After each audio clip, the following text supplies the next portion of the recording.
जय जय श्री राम। प्रिय भक्तजन, पिछले अंक में आपने देखा कि चित्रकूट में राजा जनक जी और सुनैना जी हैं और सीता जी उनसे मिलने के लिए पहुंची हैं।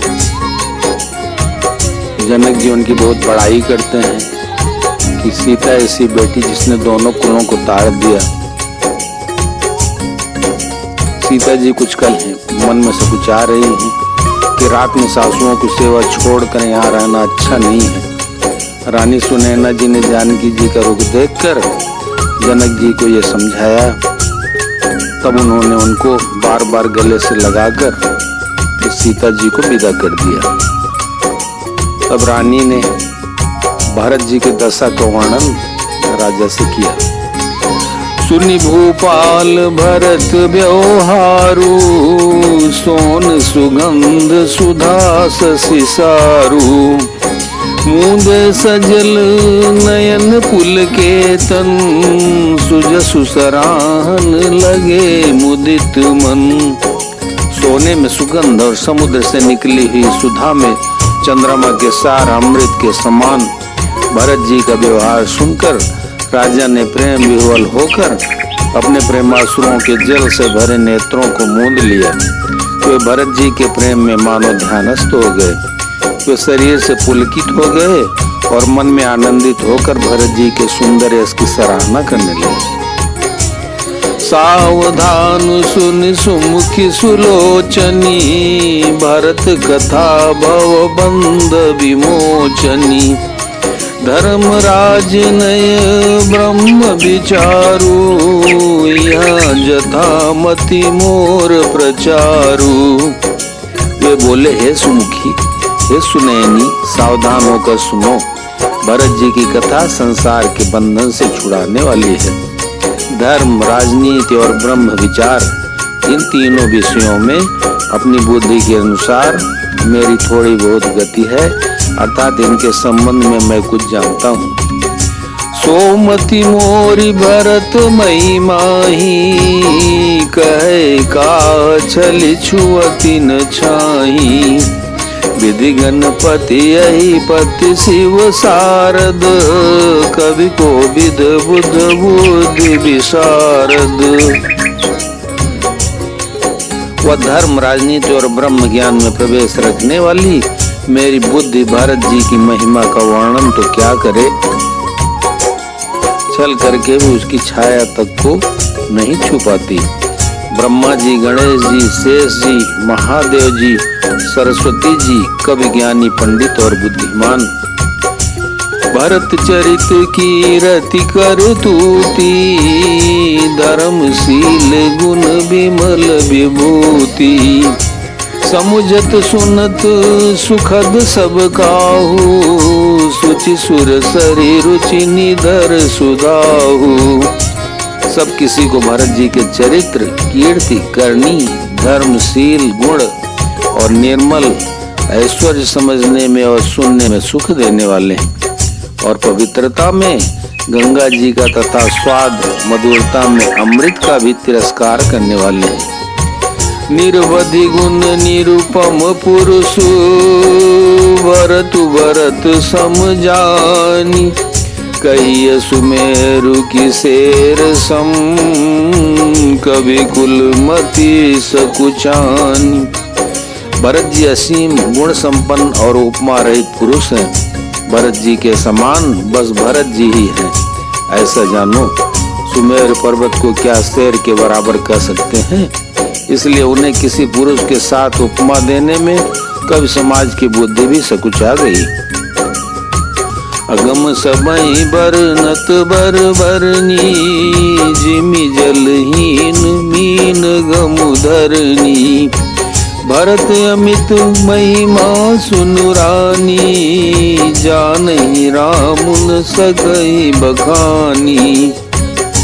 ये श्रेष्ठ वर्ण वाली भरत जी की महिमा का वर्णन करना सभी के लिए वैसे ही अगम है जैसे जल रहित पृथ्वी पर मछली का चलना। हे रानी, सुनो, भरत जी की अपरिमित महिमा को एक श्री रामचंद्र ही जानते हैं, किंतु वे भी उसका वर्णन नहीं कर सकते।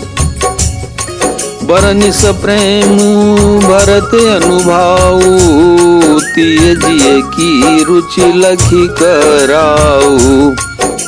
बहु रही लखनु भरत बन जाई, सब कर भल सबके मन माही। इस प्रकार प्रेम पूर्वक भरत जी के प्रभाव का वर्णन करके फिर पत्नी के मन की रुचि जानकर राजा ने कहा, लक्ष्मण जी लौट जाएं और भरत जी वन को जाएं, इसमें सभी का भला है और यही सबके मन में है। देवी परंतु भरत रघुबर की, प्रीति प्रतीति जाई नहीं तर की। भरत अवधि स्नेह ममता की, यद्यपि राम सीम समता की। परंतु हे देवी, भरत जी और श्री रामचंद्र जी का प्रेम और एक दूसरे पर विश्वास बुद्धि और विचार की सीमा में नहीं आ सकता।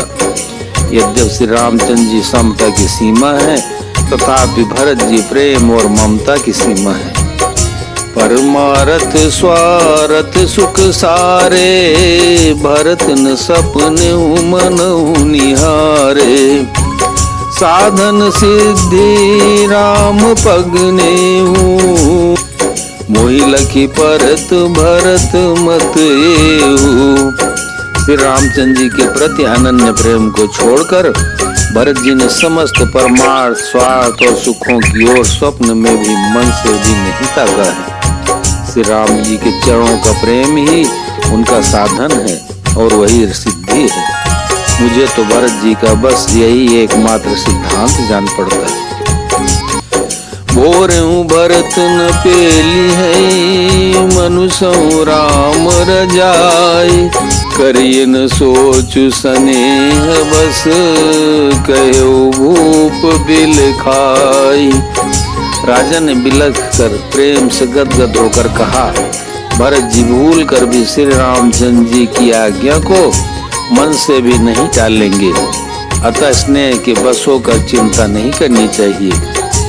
राम भरत गुण गणत सप्रीति, निशि दंपति पलक समबीति। राज समाज प्रात जुग जागे, नाई नाई सुर पूजन लागे। श्री रामचंद्र जी और भरत जी के गुणों की प्रेम पूर्वक गणना करते करते सुनते पति पत्नी को रात पलक के समान बीत गई। प्रातः काल दोनों राज समाज जागे और नहा नहा कर देवताओं की पूजा करने लगे। गे नहाई गुरु पही रघुराई, बंदी चरण बोले रुख पाई। नाथ भरतपुर जन्म तारी, शोक बिकल बनवास दुखारी। श्री रघुनाथ जी स्नान करके गुरु वशिष्ठ जी के पास गए और चरणों की वंदना करके उनका रुख पाकर बोले, हे नाथ, भारत अवधपुरवासी तथा माताएं सब शोक से व्याकुल और वनवास से दुखी हैं। सहित समाज राव मिथिलेशु, बहुत दिवस भय सहत कलेशु। उचित होई सोई कीजिए नाथा, हित सब ही कर रो रे हाथा। मिथिलापति राजा जनक जी को भी समाज सहित क्लेश सहते बहुत दिन हो गए, इसलिए हे नाथ, जो उचित हो वही कीजिए, आप ही के हाथ सभी का हित है। अस कई अति सकुचे रघुराऊ, मुनि पुल के लखीसीलु सुवाऊ। तुम बिनु राम सकल सुख साजा, नरक सरिस दूराज समाजा। ऐसा कहकर श्री रघुनाथ जी अत्यंत ही सकुचा गए।